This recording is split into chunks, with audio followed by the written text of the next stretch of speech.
Okay, so this is something new I'm testing based on comments I get, messages on X, because I also post on X. Yeah, people really like to watch the whole process of folks doing stuff on YouTube. I don't know, maybe because when you are doing stuff, you're not thinking too much of on how to say or what to say.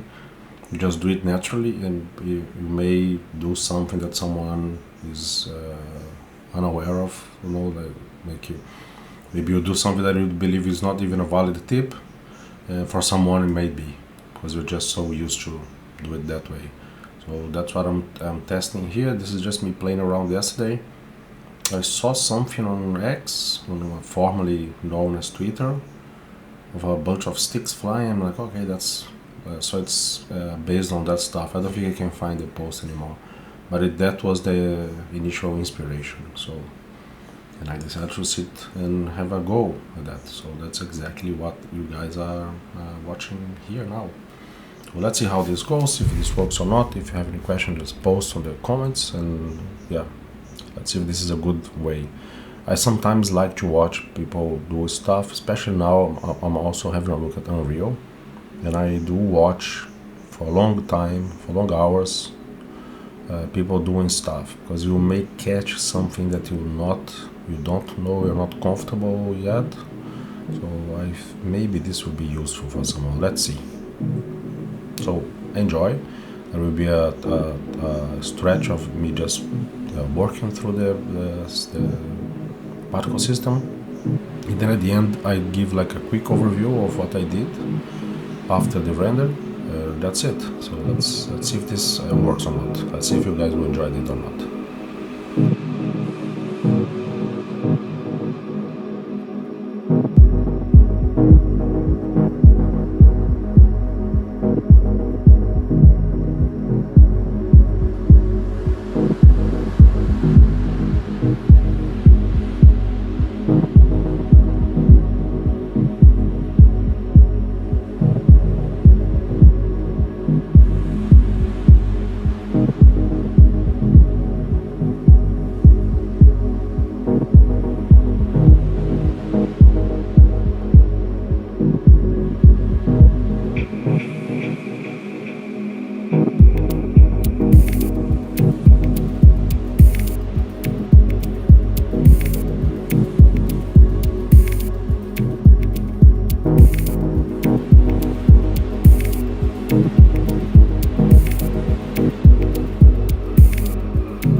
so I'm gonna walk you guys through what I did here. Right, so I'm using the depth channel, the Z channel, to color stuff. So as you see, the depth channel goes to the alpha.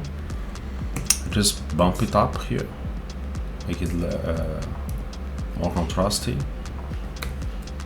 Then invert, which means that this first key mix will be coloring the background, the far back. So this one is a bit more crunchy. Then invert it again, which means this one will be coloring what happens in the foreground. So as you see, when I add this little guy, the second one, it gets blue. As the close they get the camera, the bluer they will get. So this will make like a nice gradual coloring effect. Then some contrast, some more grades, just to punch it up a little bit. Motion blur, just to make it a bit more smooth, right? And the motion blur is just this steppy stuff, but I have to say I kind of like it, so I'm gonna leave it like that for now. The focus guy, I can even do it like this. Let's see if it will change a lot. Yeah, I think this one is better. So the motion vectors I'm copying here from the render itself again, using it, not copying, using it, just to avoid that anything that might have touched that. Using this chromatic, it's a gizmo from Spin, you can find that on Wikipedia. My favorite glow tool, which also adds a bit of a yellow color, so makes it up, introduce a bit more variation. So it comes from the deep brown, gets whiter as the blue is added, and then as it gets closer, it gets whiter, but like stronger. But the tone of the glow is warm. So that's one thing. I found these textures on X, the previous Twitter. I will link the original post of the guy there so you can download. It's 4000 by 4000, high quality. It's kind of a noise, VHS noise, so I decided to use it and see how it is. I think I always like to have some texture on top of things to break it up a little bit so it's not so digital. It's not a lot, it's like 0.5 soft light, so it will break, it will make it a bit darker, but you can always go back, and that's why I added this extra guy to make it brighter again, but it will be less, like less digital, or at least less uniform. But also the guy posted this texture, which is nice. He has a bunch there, which is also nice. So I'm just using a random expression generator on the multiply, and also one here, so they are not the same, as you guys can see. So which means that they will it's actually looking a bit the same here, so let me switch this guy more. Yeah, so they will meet in some points and not meet in some other points, so yeah, so to add some variation. And I did the same here with this other guy, both as plus, see, very different ones, just to add more texture and to break a little bit how it looks. So this is the previous render I did. I'm gonna render this one because it actually looks nicer than this one. Yeah, and that's it. So this was not a tutorial, more like a follow along. A lot of people like to watch this kind of stuff where we create freely. So I've had many requests of people asking to post this kind of stuff, and that's exactly what I'm doing. So it was just music and me going through the process of creating this, and then I render it out, which is this little guy here, and then I work through the actual post process of it, and that's it. So I hope you guys enjoy. If you have any questions, just write in the comment. I will try to simply answer, and yeah, see you guys the next one.